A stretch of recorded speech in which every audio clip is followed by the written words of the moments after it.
We came here to talk telly. Finally said it. Out of the 6 episodes, I think this is the first time I said that. I should have been saying it the whole time. But this is episode 6, and by looking at the title, you can guess what it's going to be about. Now, we're not a big... I'm going to say right now, we're not going to spoil any bit of Doctor Strange 2 today. We're not going to do that now. The movie literally came out today in Ireland. If you watch a trailer, it says it's going to come out tomorrow, and it was yesterday an international release. So we're not going to spoil it because we're probably one of the first people in Ireland to have seen it. And and maybe probably the first, I'd say first 100,000 in the world, maybe even less. No, I definitely say more than 100,000 seen it.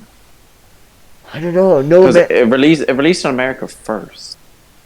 Yeah, but America, more times, it doesn't matter. We were one of the first people to see it. Dedication to the cause. 10:15. Doctor Strange 2. Gotta go see it. And see, I'm just gonna say the final time. No spoilers. Next week we're gonna give our spoilers, our opinions, and our theories about it because it is. A lot of theories. A lot of theories coming out of this one. I don't think this is an. I believe this movie is the most important Marvel movie since, like. I say since Endgame. Definitely since Endgame. I was gonna say like since Age of Ultron. Oh, so you know, half the existence been wiped out. You know, not important. You can skip them. Yeah, them two ain't important. This one, however, the biggest since Endgame, no doubt about it. I mean, the amount of setup, obviously, we're not gonna, what they could do through this movie. This could be like, you know, Spider-Man: No Way Home, as you said, it's a foot through the door. This movie is opening that door, and we want to leap through it and take us to the lovable lands of 2023 and onwards of the potential great movies that we could get. However, that's for next week, not for today. So, take it away, Owen. Alright, so I think maybe start off with a few prerequisites for Doctor Strange 2. So I'd say definitely watch Doctor Strange number 1. Well, yeah, that's the first. You have to have Doctor Strange number 1 watch. Kind of. Well, actually, do you? No. You see. That's why I said it first, because it's not a necessary. Yeah. It's not a necessary one. You might not know who a few characters are, but I'm sure like they've been in other movies as well. Yeah. So I feel like you would have heard of them. Mm-hmm. Like I said, like this is spoilers. Like likes of Wong, likes of Christine. Mm-hmm. You know, they have been in other stuff. Like they've been in What If, Shang-Chi, Endgame, Infinity War. Another movie. I don't think it's mandatory to have WandaVision watched, but I feel like you should definitely... No, that was going to be my next one. I was going to say, definitely. You have to at least have like a summary read or something. Because... I feel like... I feel like WandaVision is a necessary. Because we're not going to get into it, of course. Yeah, but the ending of WandaVision, very significant. It basically is like maybe the first 3 episodes you don't have to watch if you're really kind of annoyed. I recommend them, but if you're really angsty, if you're really anxious and you really want if you're really pressure for time, let's just say you're going to go see this movie tomorrow, next Tuesday. You don't need to watch Doctor Strange number 1. No. You don't necessarily need to watch WandaVision. It would be good to have a watch. Definitely a summary or some sort of explained video, because the artifacts, the relationships, the character development, everything that occurs in WandaVision that they showcase, it's not only directly tied, but it plays off each other in such a crucial factor that I feel like if you haven't seen it, you would just not get this movie. Yeah, like, I'm going to watch this movie again with other people. No, complete the case actually. Mm-hmm. I feel like WandaVision out of the list I'm going to give is like the most important. If you don't have any clue what it's about, you need to watch it, because it's just the one. You just won't get why Wanda is so distraught, obviously, after the events of Endgame, Infinity War, and WandaVision. Like how broken of a human she is, So there's that. I definitely say, look, you don't need to have them watched. You don't need to have them watched, but they are kind of the necessary movies at this stage. It'd be Infinity War and Endgame, just for character relationships. Well, yeah. I mean, look, at this point, I don't know anyone who's hopping into the first MCU movie being Doctor Strange 2, Multiverse into Madness. That is true. Apparently, some of Break Time World Cup's friends are saying WandaVision isn't good, which, I mean, I don't know what friends you have, but personally, we'll get onto this later once discussing the ending of Moon Knight. Yeah, like, I have my opinions on WandaVision. I do think the first 3 eps are mid. The first 3 episodes are very, very slow, and one could argue they're necessary. Well, they're not necessary. They're not necessary. No, they're not necessary. I mean, I really enjoy them as episodes, but I can see why someone would get angry at the first 3 episodes. However, it's easily the best or the second best, including Moon Knight. It's either the best or the second best over the Marvel shows. No doubt about it. Nothing comes close. It's tough. We're gonna get into Moon Knight later, but it's tough. Tough saying that. Yeah. Like, better than Winter Soldier. Oh yeah, 100%. Yeah. I'd say better than Loki, but like it can easily be as good. Better than Hawkeye. We'll get onto Moon Knight later. Better than most, like better than Iron Fist, Luke Cage, Defenders. Better than, and then like, I'd say better than Daredevil. I wouldn't say it's better than Jessica Jones, but we don't need to get into that. So don't need to get into Jessica Jones. We'll just start off. I'm just quickly gonna say, we love this movie. I don't want to just be sitting here for half an hour saying how much we love this movie. So firstly, I think we just start off with any complaints we have from the start. Complaints. Or just some like, I didn't think this was good. Maybe this should have been better. No. We're getting in spoiler territory. No. That's spoilery. No. It isn't. Look, here we go. Personally, the end credit scenes, the 2 end credit scenes. Not gonna say what happened. The first one was okay. The second one was terrible. God awful. I'm just gonna say that. That is a complaint from me with Marvel. Yeah. You know, it's gotten to the point where you have to watch post-credit scenes. We'll talk about Moon Knight as well in that, but you have to watch post-credit scenes. It's like expected of you. And Doctor Strange 1, the first one was solid. It wasn't great. The second one was horrible. It was just like a gag credit scene, if you know what I mean. Just a jokey one. That doesn't contribute. And I hate to say it, but you don't need to stick around for the second one. You do not need to stick around for the second credit scene. No, it was probably just the weakest. I didn't find this. I liked it, but I could see if people think this movie had some goofiness to it, which I like. I liked it. But I can see why some people would be off-put in such a serious, almost like scary horror aspect of a movie at times, to be like interplayed with such. Yeah. It was never super goofy, but there were some goofy moments, some goofy jokes. There was one moment where two characters were, let's just say, they were using music in a very goofy way, if you know what I mean. Yeah. I enjoyed it. I thought that scene was quite goofy. Actually. I enjoyed it. It wasn't ridiculously goofy, but it was Spider-Man 3 levels of goofy without the cringe, if you know what I mean. See, some side of me, now this is going to get controversial now. Yeah. Some side of me thought that scene, it was very creative. It was a very creative the music scene was fantastic. Creative wise. Like, I never would have thought of it being used that way. Yeah. I thought that was very creative, but at the same time, it just didn't come off right. I can get your point. It didn't come off right while watching it at first. Like, you need to like look at it from an outside perspective, because you're watching, like, I'm not going to say too much. Let's just say you're watching a big battle pursuit. Yeah. You're expecting these grand spells, and then you have like a music scene. see, that's what I feel like. So, I think this plays perfectly into my next point. This movie is a non-stop ride. And I'm gonna say it from the start. I came into this movie thinking, it's a Doctor Strange movie. You open up, it's going to be, build up, or, his hand's hurt, he's going to look at his watch, he's going to be sad. The movie is non-stop action, character development, drama.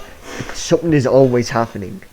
And that's why I think the music works, because all these scenes of action, all this high stress, intense combat, I think it's nice to have a bit of brevity, because there is no cool down scene. There is no chill scene in this movie, at all. There's no, we're laughing, having a good time. It's sitting in a cafe, There is for a minute or two. Oh, 2 minutes. Yeah, 2 but minutes. that's it. It's straight away action. If even. So I'd say get ready for that. Don't watch this movie if you're tired, if you're lethargic, don't watch this movie if you feel like you need to take a piss. It's very you definitely go before. You definitely go before. You cannot. I can't think of a single scene you can miss. I wouldn't even think of a scene where you could step out. And there are so many scenes where that if you miss, oh my god, I feel so sorry for you. I would be. Yeah, because this movie is very good at recalling. It's very good at recalling scenes. I was surprised by the level they go to. And really, it is a spectacle. It actually is.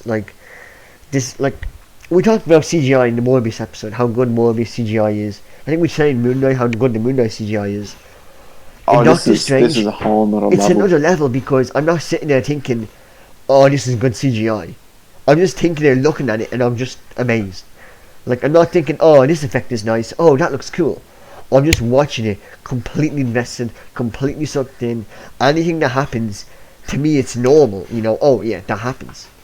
Oh, Doctor Strange using this magic. Oh yeah, perfectly reasonable. It's Doctor Strange. I'm not sitting there thinking, oh, well, his, I don't know, the whip looks very sharp. His spells look on point, because they are spells. They look perfect. I can't think of a word other than they perfect. Quite literally look perfect. It looks a lot cleaner. If you watch the original Doctor Strange, the spells, everything looks a lot cleaner in this movie. Yeah. It looks more refined, which just complements it really well. I have to say, the color scheme, they use colors. Oh, so well.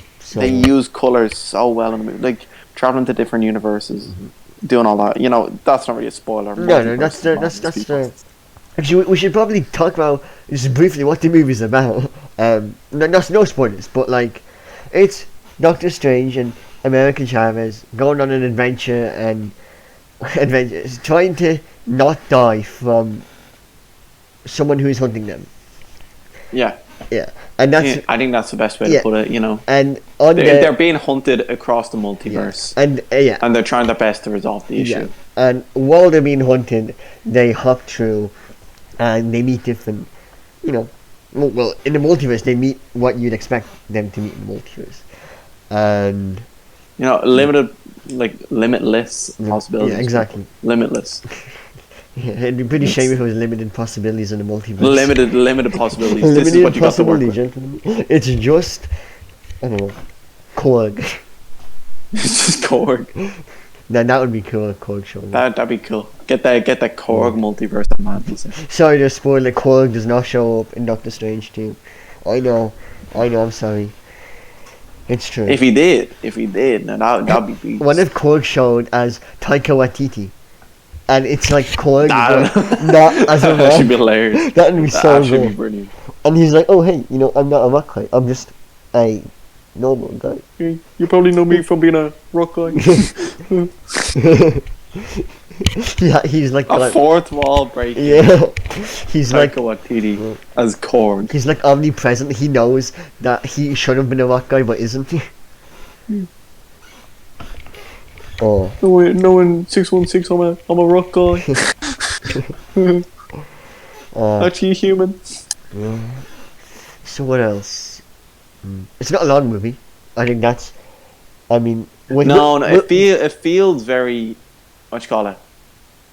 It feels very fluid. There's no in the Batman movie, there was times where you're tired, or your eyes are hurting, or you're like, oh. This movie's a bit of a drag. Yeah. Especially recent movies have felt long. Like obviously Endgame was long, Spider-Man was long, Batman and Dune were both long. And this movie, I think it's 2 hours and 5 minutes. I checked, which is That's quite short. That's quite short for a modern Marvel movie. You would not think this movie is too like. It's no, you're literally wrapping the movie up, and you're like that felt like an hour. Apparently it used to be 2 hours and 40 minutes, and it got cut down. So I genuinely wonder what they cut. Oh, I wonder what the extended editions are. Yeah, we'll talk about that next week. Yeah. I'd love to see what extra scenes they could have put in there. But what else? Anything else we got to say about Doctor Strange? I have to say, colour-wise, perfect. Yeah. Acting was really good. Yeah, phenomenal. Acting's always really good. But there's going to be a few surprise characters who, it's just brilliant. What else?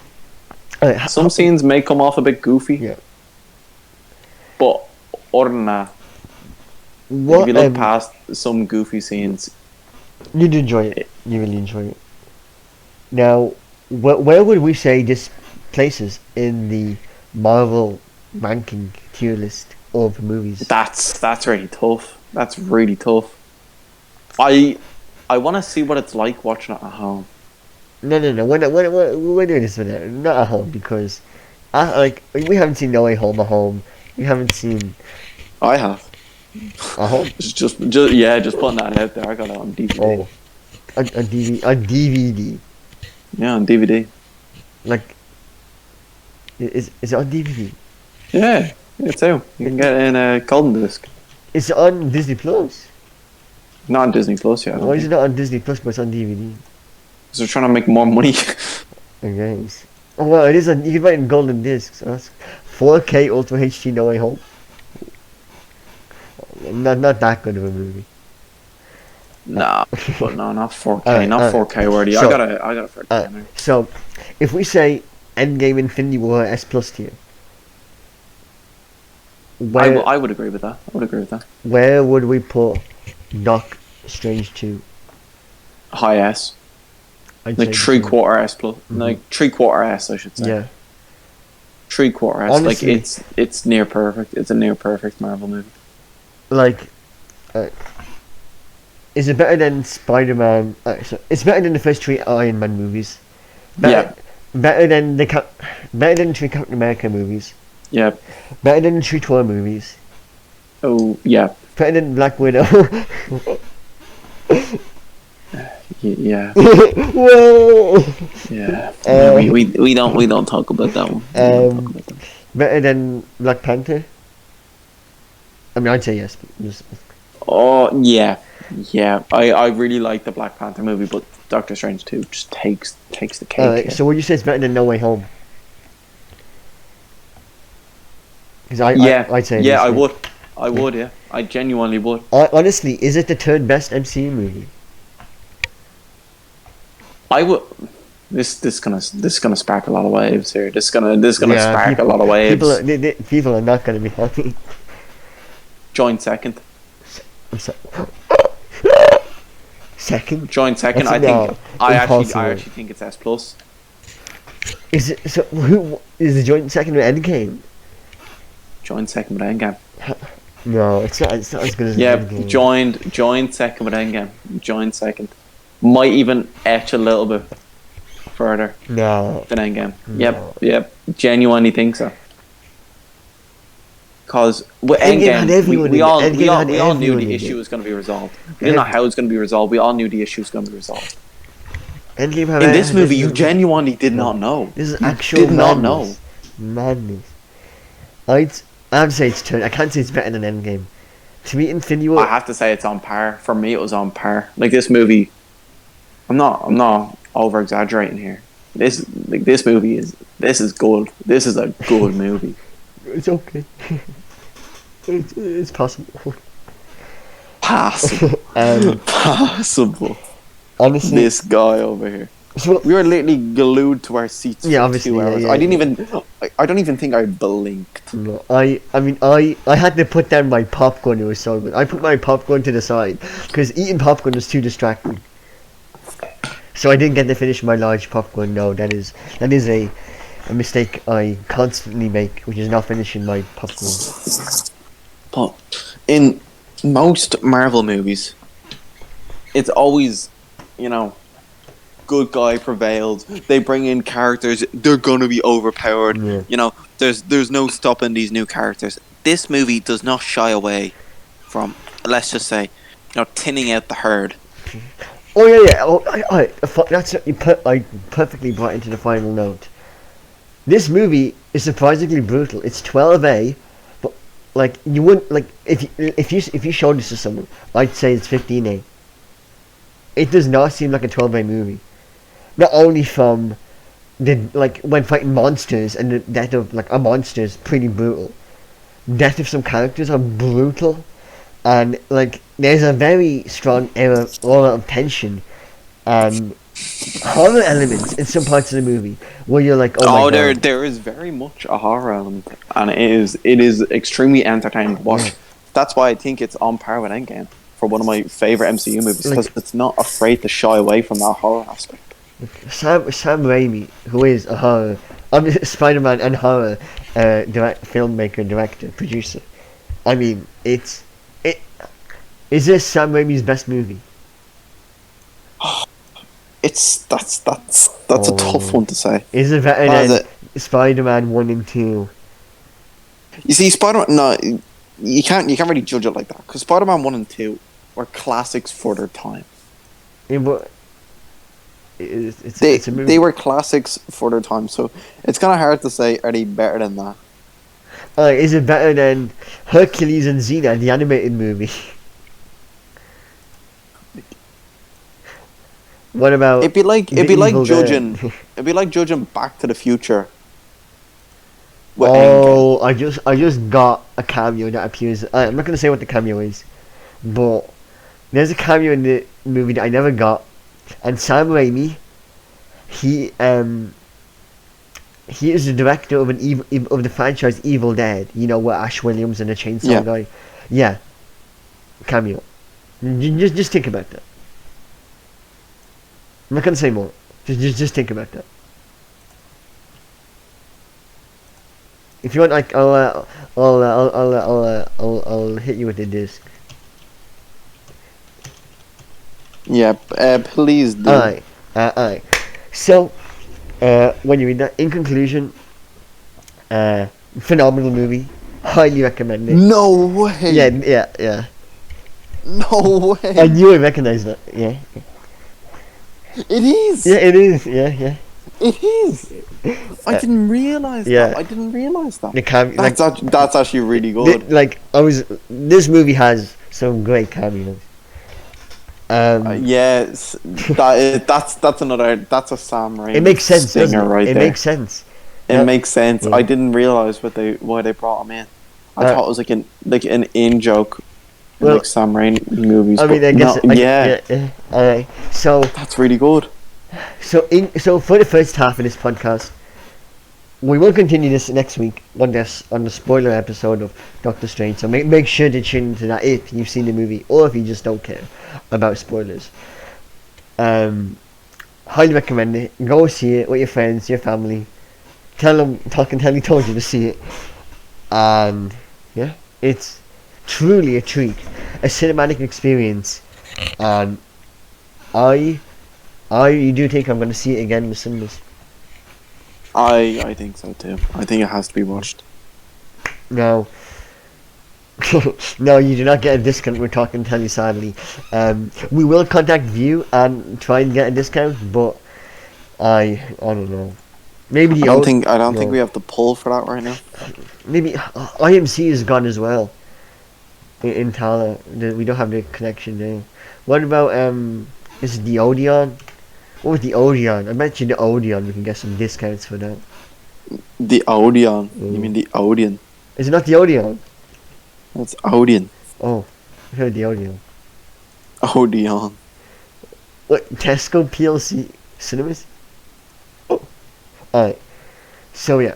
Now, on to if you can see the screen, then you should see the screen divided, not in half because it's not in half, but nearly a half, with Doctor Strange on one side and Moon Knight on the other. Now, I must warn the viewers that this is a full spoiler warning for Moon Knight. We're going to talk about everything. We're going to talk about episode 5 and 6 now, and then we're going to talk about the whole show, what we think about it, and everything. So if you want to watch it, you should, if you want to watch it and avoid spoilers, go ahead, click off. But, if you don't care about spoilers, or if you want to just hear what we have to say about it, then, we invite you to open your ears and listen. So, Moon Knight, the finale, just finished, just aired on Wednesday. So these are two huge Marvel productions back to back that just came out. And let's just talk about episode 5 briefly. So, if you don't know, Moon Knight is a show with Oscar Isaac, with his, I'm just going to say, phenomenal acting performance. One of the best acting performances of any show ever. Like, I have to say, single-handedly carried this show. Quite literally, that's no word of a lie here. Plays a character with dissociative identity disorder, which he has multiple personalities in his head, and he combats them. And he has Moon Knight, and he becomes Moon Knight, has powers. And the 5th episode, it looks like all is lost. He's just been shot in the previous episode. He's dying, and he's in an insane asylum. And now you don't know if he's dead, if this is in his head, or what's going on. And you have the hippo goddess Tavaret, the goddess of life and death, I'm pretty sure, something like that. She appears. And it's a really good episode. Go ahead. Give us the rundown of the episode. So, I think the episode title is called Asylum. I think it's called Asylum. And this episode, I think I talked about last week, feels very Legion. Asylum, yeah. Yeah, it feels very Legion, the X-Men TV show. And that's based in a psych ward. Yeah. The show's based in a psych ward, and you don't know if the character is tripping, you don't know if it's in his head, you don't know what the context is, it's just in a psych ward. Mm-hmm. And that's very fitting for this episode. You don't know why the character's here. In the last episode, you saw him die. Yeah. Yet again, this is full spoiler territory. We saw him die in the last episode. He was dead. Yeah.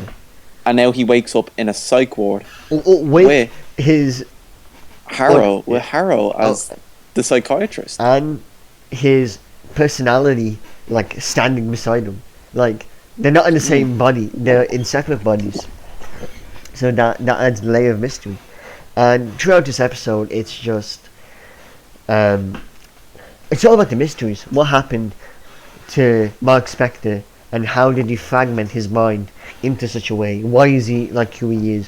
Why is Stephen Grant here? And just phenomenal. It's basically, I'd say, probably the most emotional episode of the show, and it is pretty emotional in some scenes.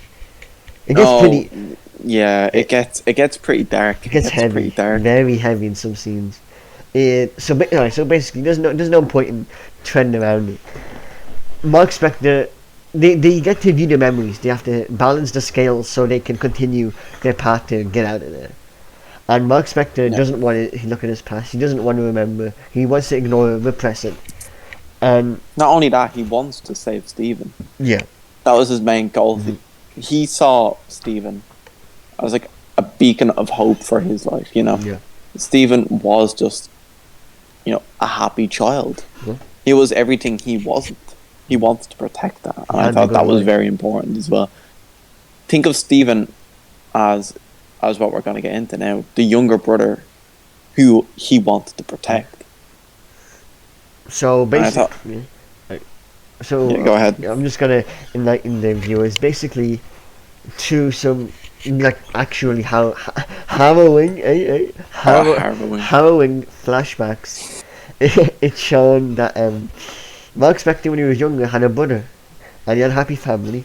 And one day, through no fault of his own, him and his brother went into this cave that they like to go to, and it was raining, and the cave flooded, and his brother drowned at the age of like 10, 8 maybe. Yeah, I'd say the brother was 8. Yeah, And they're Mark was very young 10. kids.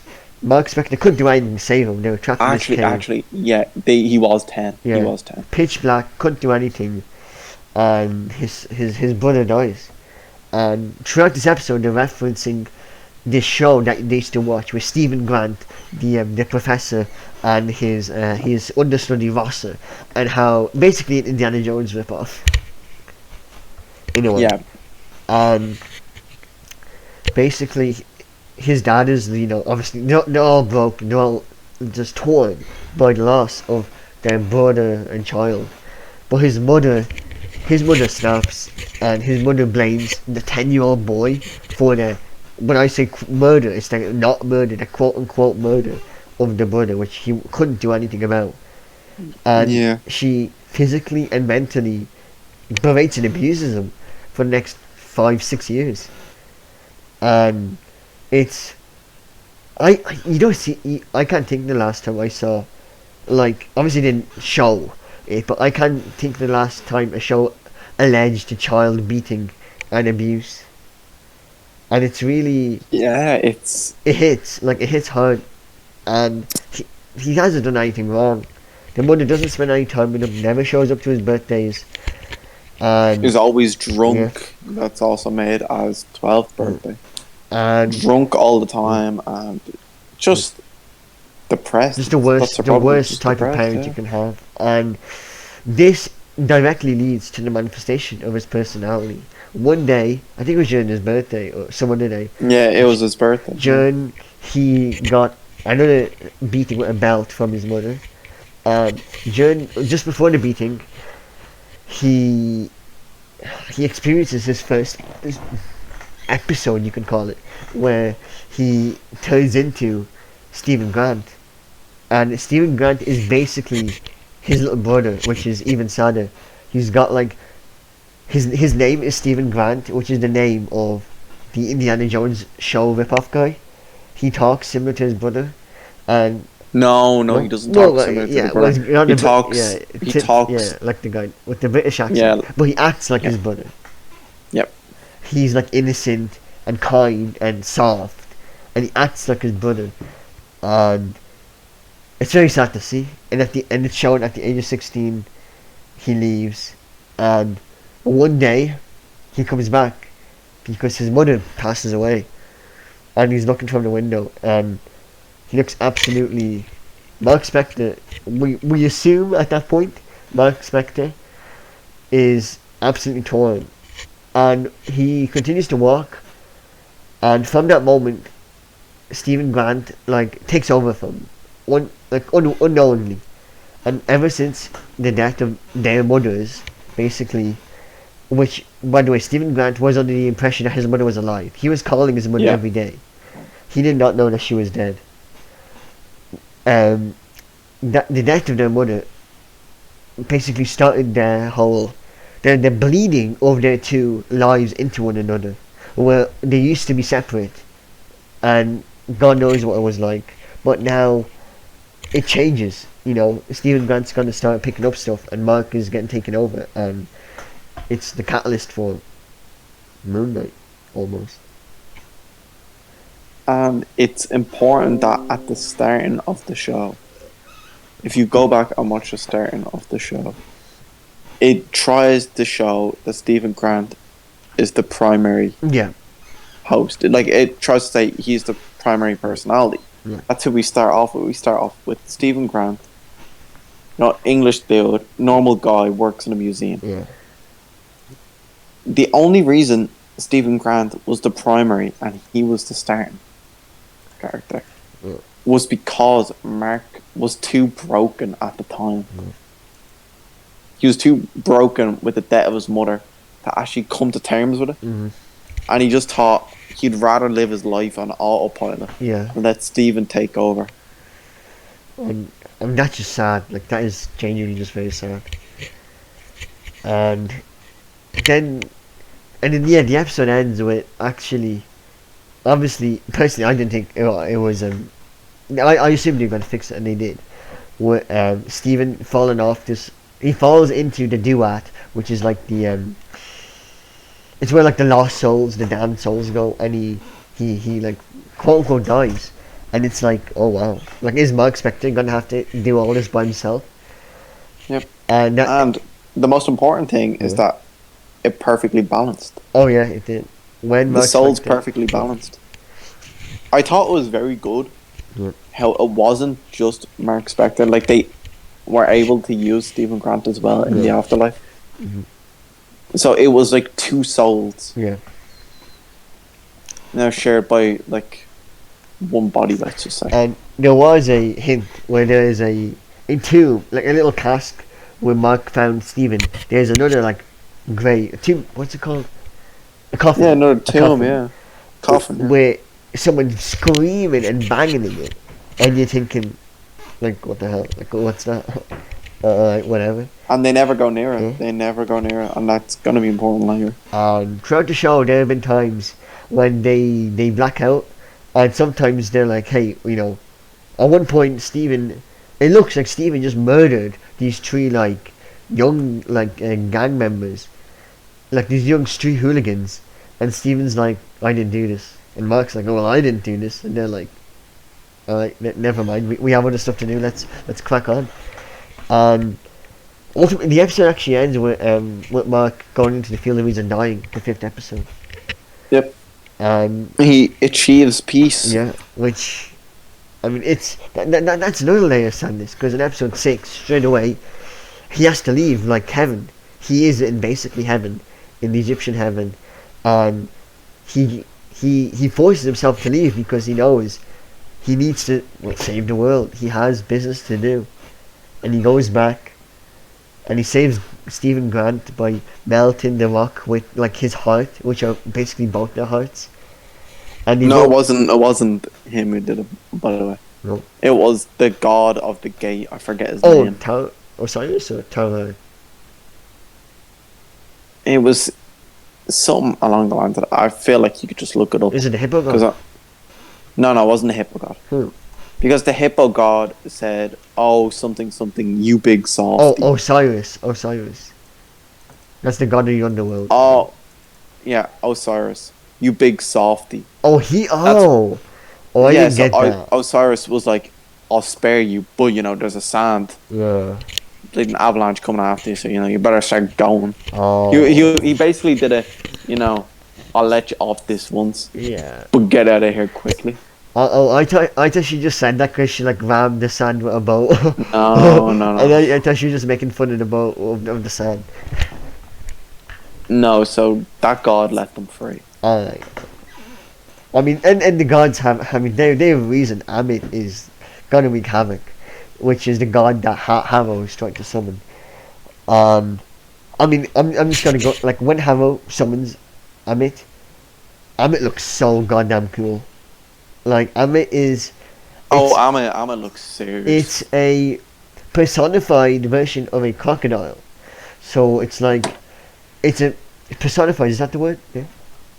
I don't think personify is the word. But Personification. You know, yeah, it is the attribution of a personal or human characteristics to something non-human. There you go. Yeah. oh, there you go. Yeah. I thought Yeah. I thought that was only kind of used for objects, No. but no, you're Yeah. bang on then. Yeah. Good job. Amit. Yeah, there you go. My H3 in English. There you go. H3. Just for the record, I am also H3 English, but you had to get that out there. I had to rep the H3 I club thought you got real quick. H4. Sorry about I that. thought you got H4. No, I got a H5 on first count. And then Oh. rechecked H3. Oh. Let's go. I didn't get a recheck, so I could have gotten H1. Okay. Yeah, Okay, Mr. Smart Guy. Okay. Yeah. So Amit is a personification of a crocodile. So it's a think of a crocodile standing like a human with a crocodile face and like lizard, and she looks phenomenal, like very intimidating, like just as you'd expect a evil god to look, but not like stupid evil, you know, not like, oh, I'm big, scary, and misty, and Oh, dark. spooky, scary. Yeah, Yeah. it's. It's like intimidating, you know.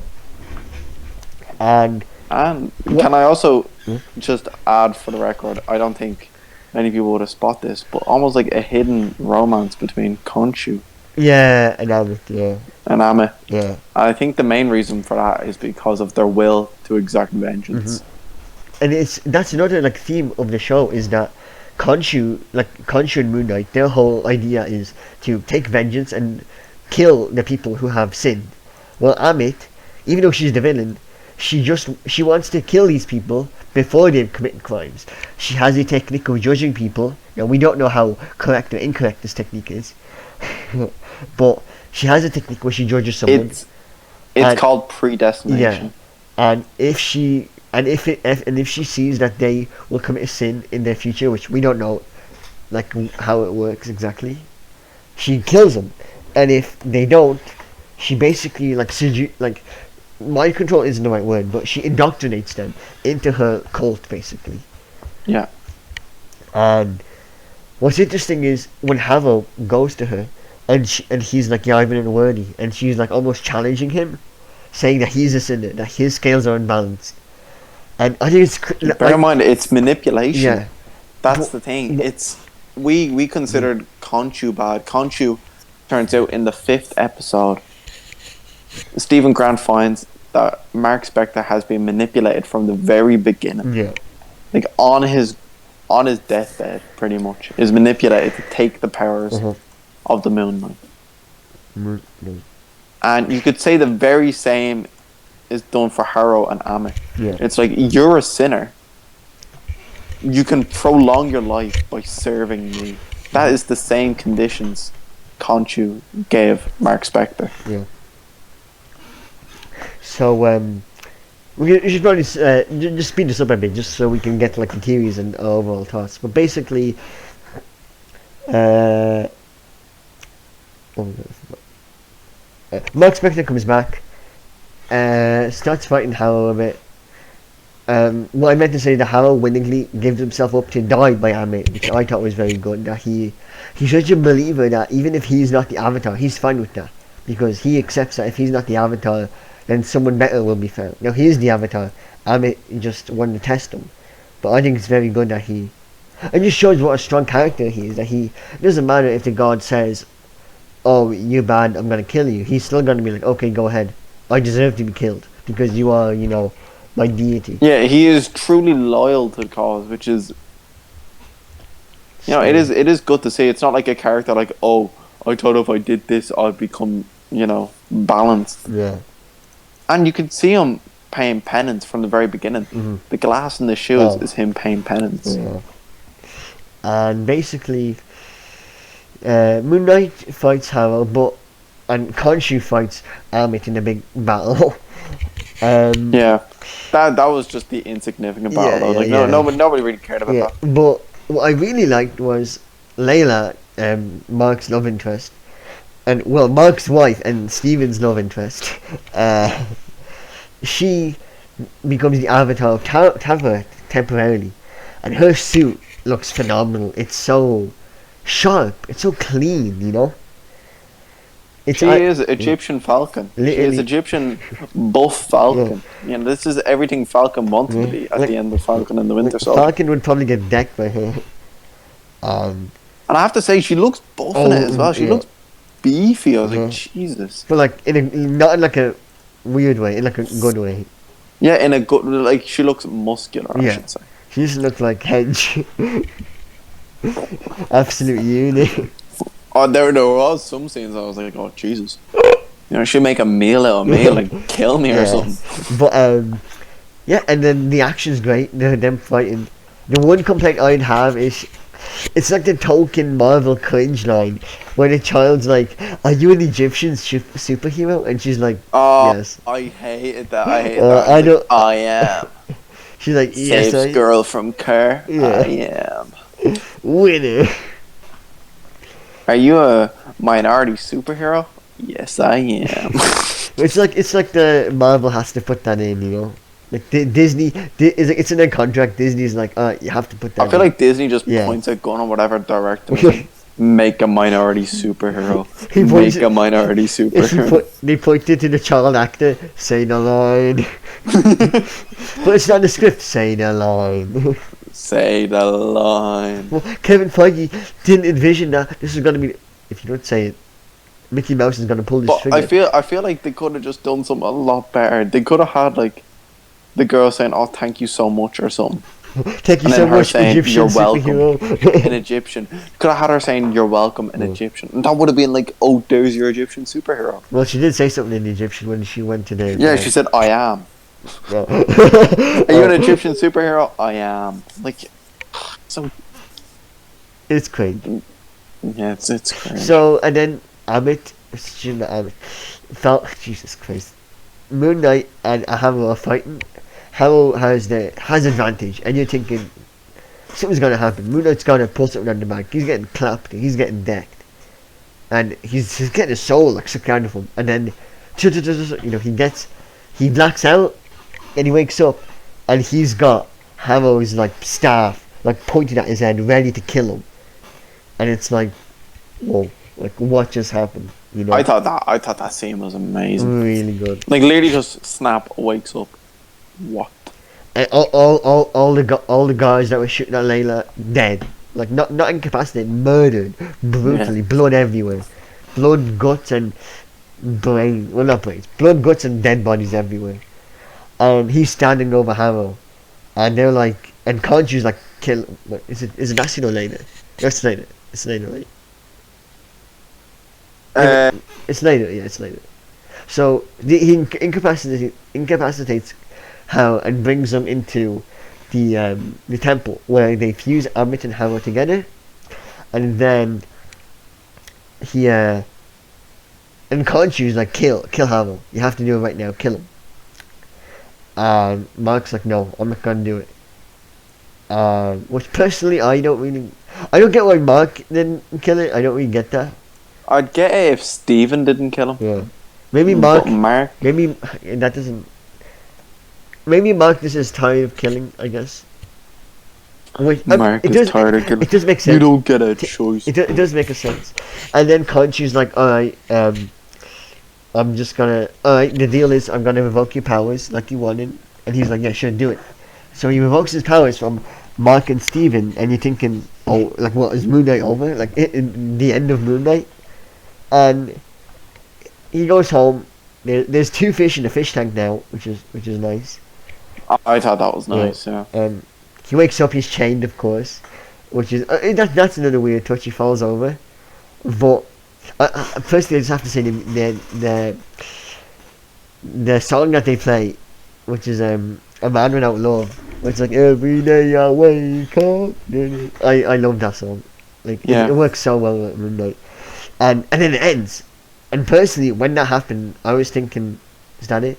Like, I know Moon Knight comics. I was thinking, where's the third personality? Like, you don't need to, I know the comics. You don't need to, play around. You don't with need to me. hide us Yeah. anymore. Where is Jake Lockley? Bring out Jake. Where is Jake?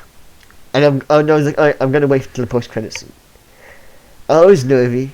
I didn't know what to think. And I watched the post-credit scene, hoping it's gonna be good. And it's Harrow in an asylum, which is really interesting. He's mentally broken. He's got glass in his shoes. And some guy comes up to him and starts wheeling him out. And Harrow's like, you can see he's thinking to himself, like, oh, nice, I might break out of here, And as he's maybe a follower of Ahmed is exactly. saving me. And he's walking by and he sees the guards dead, and he's kind of like, alright, nice, looking good, like of the asylum. And this person rolls him, puts him into a limousine, walks out, absolutely gives like a Spartan kick to the wheelchair that he was in, sends it flying, walks around the front and sits in the limo. And Harrow meets Khonshu in the limo, who's wearing a suit. Khonshu looks so Oh, dapper. Khonshu looks clean. Oh, he looks mafia boss yeah. in this scene. And he's probably one of the coldest scenes Oh. of Khonshu. And Because Khonshu, like, you know, Yeah. everything is worked out according to plan. And Oh my god, it was like Kingpin Khonshu. Michael Corleone. It felt like a Godfather scene. Yeah. It felt like a Godfather scene. You Never seen a colder, you know, scene with Khonshu in it. He was like, yeah, you're fucked, man. Never. You're done. never side against the family. And Harrow is mentally broken, but he looks at Khonshu like, Yeah. what? He's kind of like, I knew this was coming. Like I was right the whole time. And he's like, oh yeah, you're gonna need me, aren't you? I'm gonna be the new Avatar. And Khonshu's like, yeah, no. You meet my friend, Jake Lockley. And here turns around Oscar Isaac. And in Spanish, he's like, this is your turn to lose now. And he whips out a gun and just unloads into the face of Harrow. And he's smiling. Unloads with a silencer. He's just sitting and, there, yeah, smiling, cackling. He's shooting cackling. at him. And you're like, oh my god. And then it just ends. And that redeemed the whole finale for me. That is exactly what we were waiting for. I mean, it's Jake Lockley. It perfectly answers all of the scenes where they blacked out. And Jake Lockley takes over. And he's just like the... almost like psychopathic. Like just berserker, murderer, you know? Like, we thought Mark kills for a living. No. Mark kills, like, you know, to get money. Jake Lockley kills because he can, and it's fun. Oh yeah, no, this dude, we thought Mark was a killer. Yeah. This dude's a killer. He's a killer. And Like no remorse, nothing. Khonshu, like, you know, he's literally Khonshu's hired gun now. and it's so good because it perfectly, like, it's perfect from Khonshu, the fact that he's using Mark, he's playing Mark and Steven like a fiddle. They don't know that Jake Lockley exists. They don't know that there's a third personality. They think they're done with Khonshu, that they're never gonna have to do this thing again.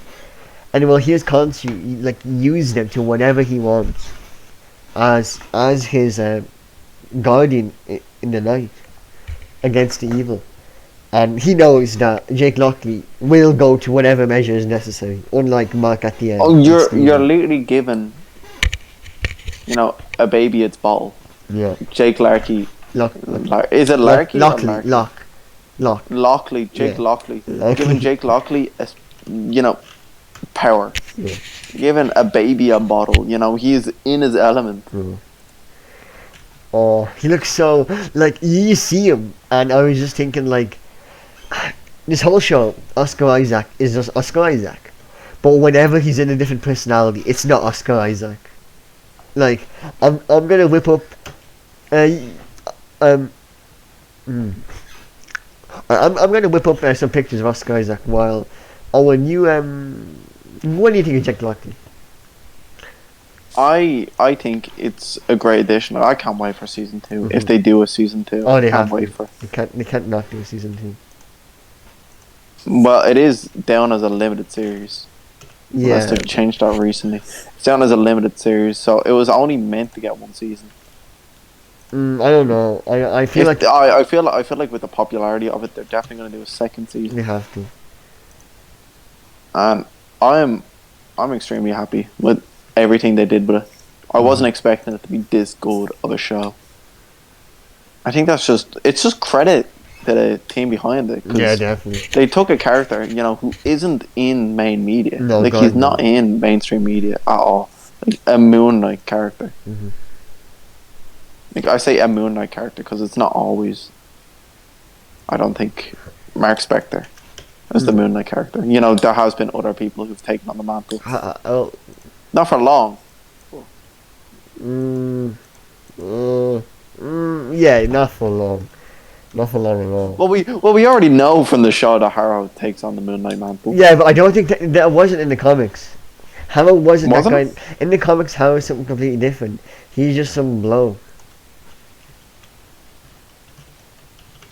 Like he in the comics, Harrow is not even. Yeah, in comics, Harrow is just some like guy who has some injections. Like he's not in Moon Knight in the comics. He was never Moon Knight. Damn. Yeah, I'm just. So they just completely spawned this character for the context of the show. Like in the comics, he's just not. He's a bit important. He's not that important. In the show, he's great. Like there's no. Like he like that's credit to the show. They took a risk and it worked perfectly on him. It quite literally worked perfect. So what are your overall thoughts on it? Then? Well, I'm whipping up a Stephen Grant and the other personalities. I think the show itself probably one of the best MCU shows out there, and that's without a lie. Mm-hmm. Probably one of the best. So, so as we mentioned before, what do you think it compares to in comparison to WandaVision? What is comparison to WandaVision? Better than WandaVision. Better. Is it better than Loki? Well, in my opinion, it's better than Loki. But would you say it's better than Loki? Yeah. Actually, you know, I'm just gonna say right now, best MCU show. Best MCU show. Best. If you look at the screen now, you can see the three Oscar Isaacs and like. Actually, you know what I really like as well. Just looking at that photo, I really like the way they give Oscar Isaac 3 different looks for the 3 different characters, and it perfectly resembles the characters as well, which is really nice. Yeah. You know, like Stephen Grant, clean cut, a little bit messy. He's like he's unorganized. He's got some nice clothes, but he's like, you can tell he's shy. His hair isn't like done up. It's just a bit. It's been ruffled with his hands. And yeah, as you said, yeah. Go ahead. Yeah, Mark Spector is the clean, smooth. You know, the hair's always pushed over neatly. You know, he looks cool. Yeah, he does look cool. Oh, and then you have. Well, Jake on the other hand looks completely psycho. Yeah. He looks psycho. Like he looks furious. Like he looks older. Like he looks older in that picture. For like I'd say, he looks like 20 years older than the guy I know. Like than mine. Like, oh my god, it's like Oscar. Like I always rated Oscar Isaac as an actor. I first saw him in Star Wars and in Dune. When you see him, I was like, "My, he's fantastic." But Moon Knight is a whole nother level. Like Oscar Isaac is just, man. Like he has to be. I've never seen a character work so. Like, I've never seen an actor, I should say, work so well playing with himself. Yeah, well, James McAvoy is the only person that comes close. James McAvoy in Split is really fucking good as well, but I still, like, I just couldn't believe how well it turned out. Yeah. Like, episode 5 and episode 6, the dynamic between Mark and Steven actually just didn't feel... forced. It wasn't off. Yeah, it didn't feel forced. It didn't feel, stage or anything. It just felt really natural. Mm-hmm. All the scenes felt really natural. Felt like it was literally 2 different actors playing. Felt like twins. Yeah. Felt like Oscar Isaac's twin was playing Steven. Mm-hmm. And I mean, that's also a testament to, as you said, the producers, the staff, the writers. It's all great. Like, the CGI in the show is fantastic. This is a show, by the way. This is the same show that made this is Hawkeye. Obviously, the budget is nowhere near Hawkeye. Hawkeye, I think, had a 0 budget. But Moon Knight, it just looks great. Khonshu looks fantastic. Like Khonshu is a very detailed being. Moon Knight has a very detailed being. I never saw CGI drop. The werewolf, like, hyena monster that they fight, looks always great. What I'm very excited for season 2, which I'm just going to say, I assume it's going to come out. I want to see Jake Lockley's suit. Yeah. I want to see what that looks like. Of course, we have Mark Spector as classic Moon Knight. Yeah. He is classic Moon Knight. Yeah. Classic Moon Knight suit. We have Stephen Grant as Mr. Knight. Mr. Knight. And Mr. Knight, I've educated myself on a few Moon Knight comics. Yeah. He is the detective side. Yeah. And that becomes more apparent in the series as well. It's not like Stephen Grant at the start, like he was at the start of the show. It's just a hindrance to Mark Spector.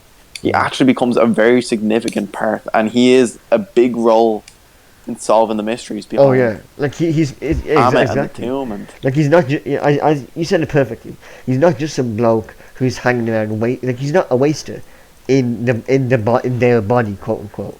Which that's what I really liked. He's not just. He's not. It's not just Mark who's the main guy. It's not just I would say Stephen is more important. Yeah. To the story than Mark is, and that's really telling because Mark is supposed to be. Well, he is revealed to be our main character. Like, not many shows you can get away with introducing a character first, and then saying, "Oh wait, guys, he's not actually the main one. Yeah. This is the main one." Yeah, if you look on screen, I did a nice little of all the different personalities, but the show. Well, it's better than WandaVision. I don't know if it's better than WandaVision. I love WandaVision. WandaVision is so. I'd say it's equal. I can't say it's better because WandaVision just. I love WandaVision, but I'd say it's equal to WandaVision, and it didn't fall to like the same problems that like Winter Soldier fell to, with a weak ending, with just weird balancing, no logic. It just is so well thought out. Is like you can genuinely tell people loved making it. The amount of care that they put into this, their passion, all these like the gauze, the artifacts, it's all so.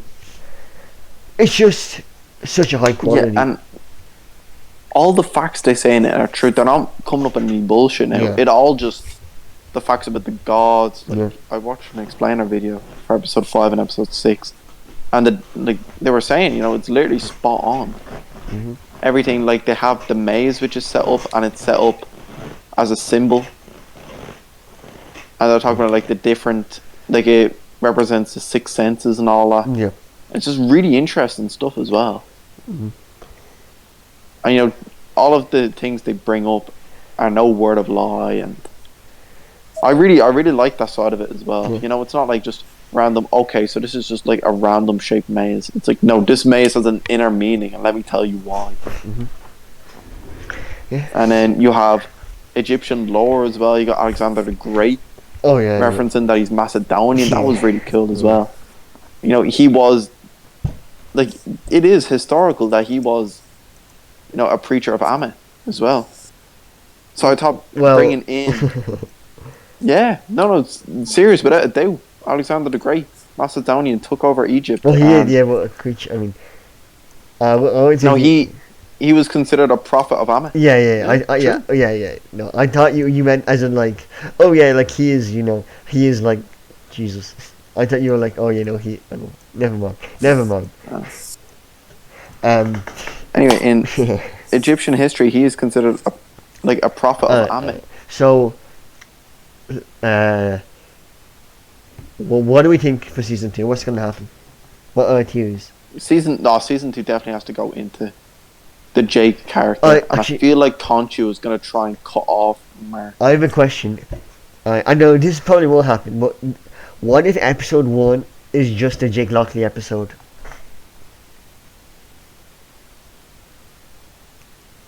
Huh? It would make sense. Oh, I'd love to 2. see them. I'd love I think to episode see them 2. do like if episode another.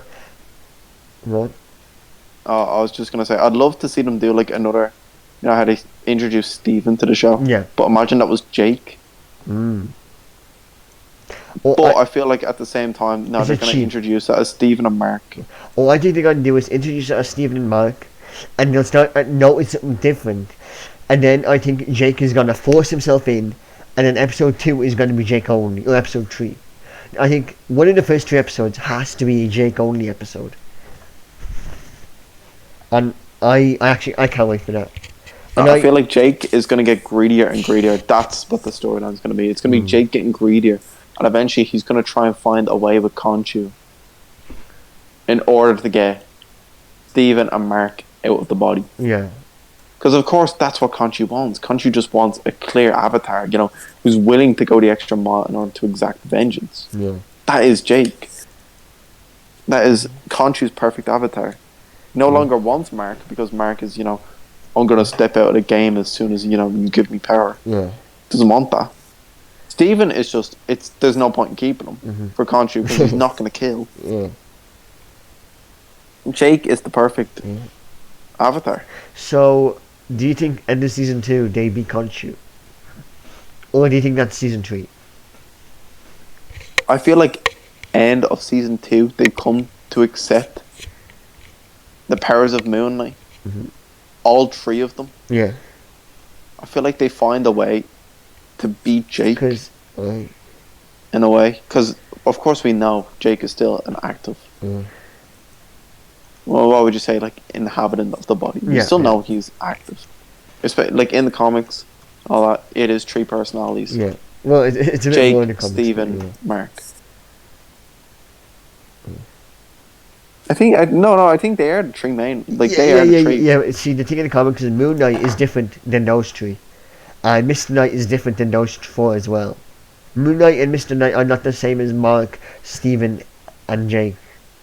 Oh, really? Yeah. Like, that's pretty confusing. But in the show, it's just a suit. But in the comics, Moon Knight is, like, let's just say Batman. Then Stephen Grant is the Bruce Wayne personality. Mark Spector is the original guy who's, like, insane. Jake Lockley is the cab driver who is angry. In the comics, Jake Lockley is a bit boring. Then Mr. Knight is the detective side of Moon Knight. And then Khonshu is their, like, avatar, is their god. You're gonna say avatar there. Yeah. No, he is their avatar, and it's like, well, wait a minute. And I think season 2 they're gonna be I think I can't find a comic panel, but it's a comic panel where I'm gonna find it right now. Yeah, I got it. Where they kill Khonshu, but they're still Moon Knight. They, like, obliterate his, like, influence almost on them. You know what I mean? Like, all every personality, all 5 of them. I'm whipping up on screen now. It says 4 because it's not including Mr. Knight because he was in the other panel. They all, like, band together and they all accept that they are Moon Knight and they, like, kill Khonshu. And that is after, like, that whole comic arc is Khonshu manipulating them. Like, all the insane asylum, all the villains, it's all, as you said, Khonshu is trying to in the comics, Khonshu is trying to hollow out Mark. He's trying to break him so hard that there's no, like, sensible conscience left, and then Khonshu is going to take over. Now, in the show, I don't think that's going to happen. I do think, as you said, it's going to be more Jake Lockley. But it's very similar. It would make more sense if it was just Jake, for me personally. Oh, yeah, I think so. Plus, the comics are just, it can get a bit, you don't want it to get a bit too gaudy, you know? Yeah, 100%. You don't want to go too far down that rabbit hole. You'll never find your way out. So, yeah. Do we have anything more to say about Moon Knight? I have to say, I'm pretty happy with our take on Moon Knight. What else have we said? Gracie, we said everything, haven't we? I think we wrapped it up nicely. I think we put it in a nice little bow. I highly recommend everyone to watch Moon Knight. Great show. You don't need to watch anything else to watch it as well, which is fantastic. Yeah. It's really just a show you can jump into, which is, it's not common. Yeah. Quickly, especially with MCU stuff. Do we have any idea what he might appear in next? That's not Moon Knight season 2. Or no? It's very tough to say at the moment. It's very tough because he is. What would you say? Like, he is a character who stands alone. I don't say that to be like, he stands alone because he's Moon Knight, No. I think after season 2 he's gonna get in a group or something. I think they'll do like a Defenders or something, because they're gonna. Oh yeah, definitely Midnight Suns or something. Yeah, with Ghost Rider, Doctor Strange. Yeah, I think he'll get in some sort of like group. I'm excited for that. So yeah, thank you everyone for watching. Hope you enjoyed the episode. Make sure to drop a follow on Twitch, and make sure to catch us on YouTube or on Twitch, depending on what you're watching this on. Like, follow, subscribe. Yeah, exactly. You know the rest. Next week is the podcast will probably not be on Thursday because I have something to do. But that's fair enough. We can try and organise it next week. There will be a podcast next week though, and we will discuss Doctor Strange, full spoilers. So make sure to have that movie watched. Full spoil. And prepare your anus for that discussion, because we have a lot to talk about Doctor Strange. So thank you very much, everyone. Thank you for tuning in. That's about it. Yeah. Thank you. Good night. Good night.